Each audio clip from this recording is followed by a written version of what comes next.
बाबा रामदेव या उनके चेले दुनिया को धमकावें, हमको ना धमकावें।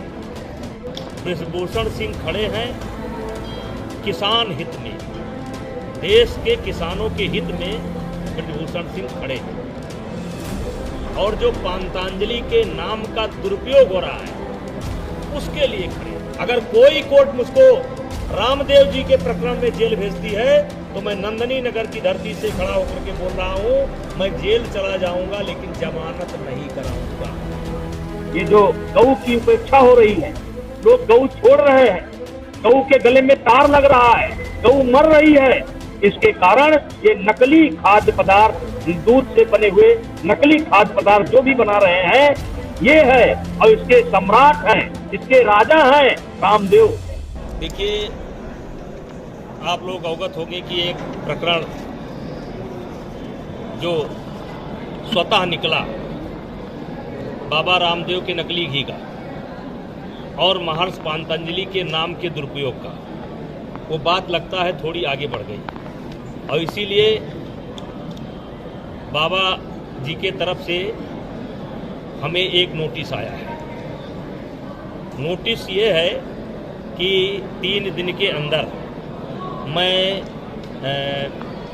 विज्ञापन के माध्यम से, मीडिया के माध्यम से या जो भी माध्यम होते हैं उनसे माफ़ी मांगू और मैं खेद व्यक्त करूं, नहीं तो वो मेरे खिलाफ मानहानि का मुकदमा करेंगे। हम आपसे ये कहना चाहते हैं कि यहाँ ब्रिजभूषण सिंह और बाबा रामदेव के बीच कोई लड़ाई नहीं है।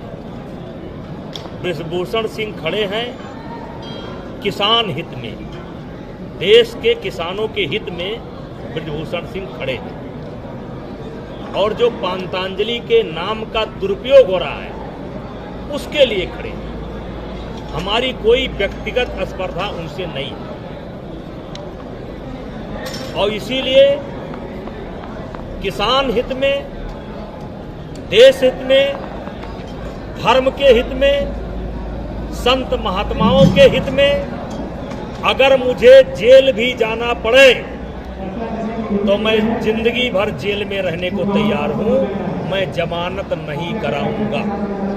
अगर कोई कोर्ट मुझको रामदेव जी के प्रकरण में जेल भेजती है तो मैं नंदनी नगर की धरती से खड़ा होकर के बोल रहा हूं, मैं जेल चला जाऊंगा लेकिन जमानत नहीं कराऊंगा। मुझे देश की अदालत पर भरोसा है, संविधान पर भरोसा है, तो इसलिए बाबा रामदेव या उनके चेले दुनिया को धमकावें, हमको ना धमकावें। हम देश हित में, समाज हित में कुछ भी कर सकते हैं।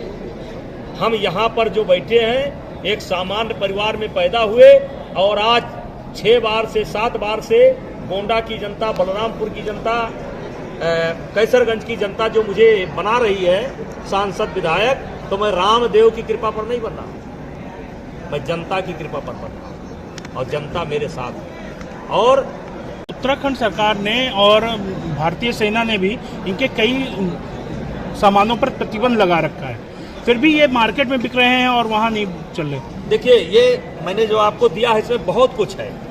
जैसे इन्होंने एलोपैथिक पद्धति पर सवाल उठा दिया है, कोरोना की दवाई बना दी। इन्होंने छोड़ा किसको है? डॉक्टरों ने नहीं छोड़ा, एलोपैथिक पद्धति को नहीं छोड़ा और फिर एलोपैथिक के शरण में जा रहे हैं। क्योंकि मेरे पास समय कम है इसलिए मैंने आपको विस्तार से दिया है और इसीलिए दिया है कि इसको सब छापिए। सेना में पांतांजलि के उत्पाद पर बैन, कतर ने पांतांजलि के आयात को रोका, थाईलैंड में पतंजलि के सामान पर लगाया बैन, सिंगापुर में पतंजलि के सामानों पर लगा बैन।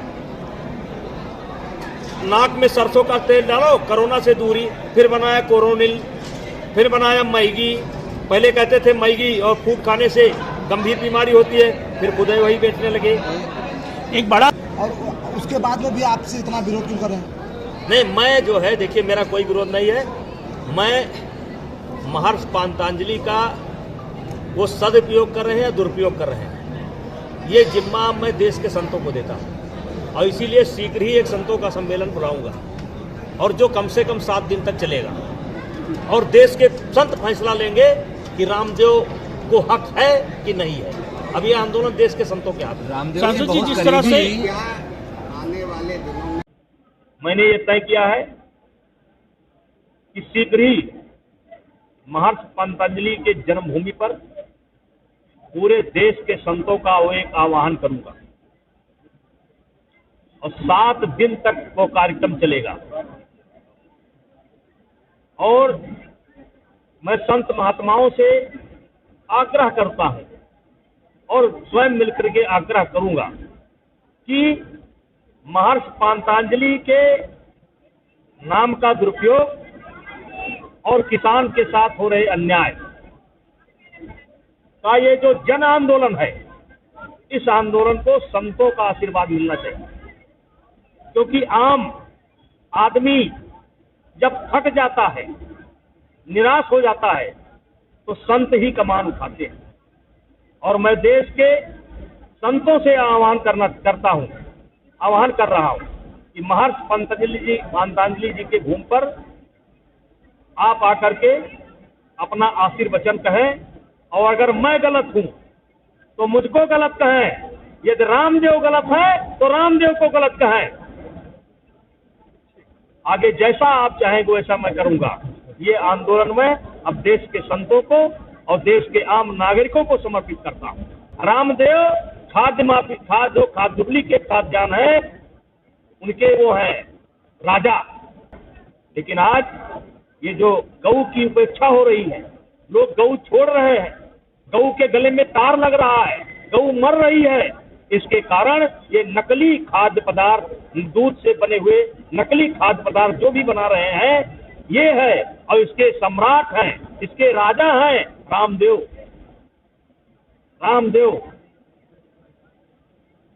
इसलिए मैं सरकार से मांग करता हूं, चाहे भारत सरकार हो, चाहे उत्तर प्रदेश की सरकार हो, चाहे उत्तराखंड की सरकार हो, सबसे मांग करता हूं कि आप इस पर पाबंदी करें, इसको देखें।